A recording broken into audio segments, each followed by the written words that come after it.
Hello out there. I am JR.MAN, and by the title of this video, you would know what I am going to talk about.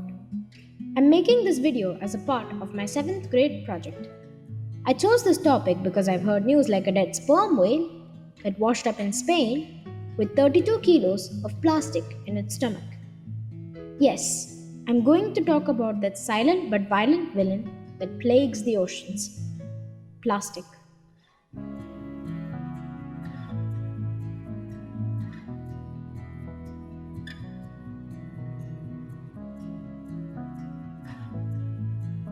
Firstly, what exactly is plastic? Plastic is a substance made from polymers, which are long, repeating chains of molecules. Naturally, polymers exist everywhere like hair, silk, DNA, insect carapaces, etc. Though it's possible to manufacture them. By breaking crude oil to its components, you get new synthetic polymers. Synthetic polymers have some extraordinary properties. For example, they are lightweight, durable, and can be molded into any shape without much manual work. Thus, plastic can be mass produced with very little time and effort.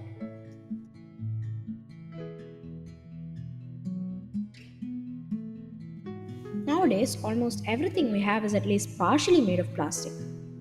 Our clothes, furniture, vehicles, all plastic.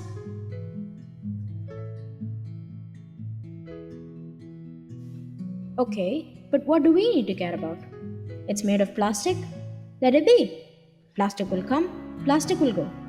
If this is what you think, my friend, I've got some very bad news for you. Plastic doesn't go away, it sticks around. As synthetic polymers are so durable, they take many years to degrade. Though, for some reason, we decided to use this super strong material for things meant to be thrown away.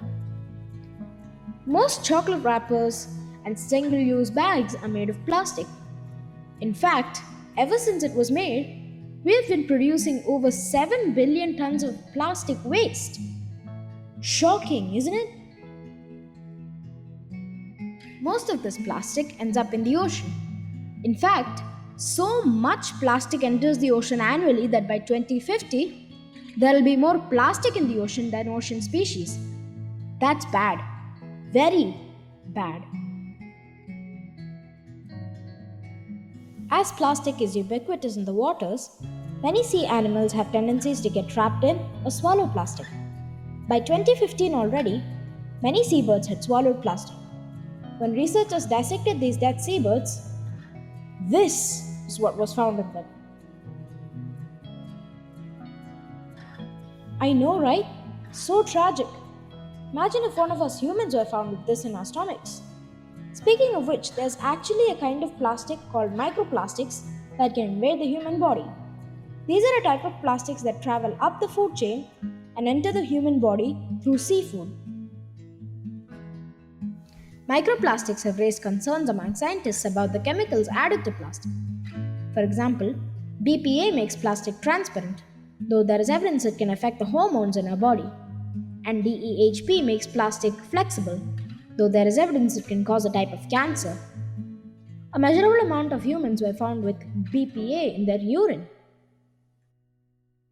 Okay, so what can we do about this issue? Well, the basics are the 3 R's: reduce, reuse, recycle. You should reduce the use of single use plastics. There are also some plastic that you can reuse, so reuse them. You can also recycle plastic and turn it into something new, like this plastic bottle toy car. Another thing is to not be a litterbug, especially on beaches. Whatever you buy from the beach, the plastic container must go in the dustbin. And if there are no dustbins around, you should take the plastic container home and throw it in the dustbin at home. Do not drop it on the beach, because if you do, the tide will take it in and it will enter the ocean and start wreaking havoc. In fact, don't throw it anywhere except the dustbin, because if you throw it outside, the wind currents will blow it into the ocean. Don't even think about drainages, because drainage water is taken directly into the ocean. You see, the main point is that plastic pollution is a toughie, and unless you address it from a global perspective, you won't be able to solve it. Plastic is magnificent, I know, but if we aren't careful with it, we'll end up in a world we didn't want. Remember that if you don't litter around using plastic, we humans are going to get more benefit because without underwater life, we would be toast.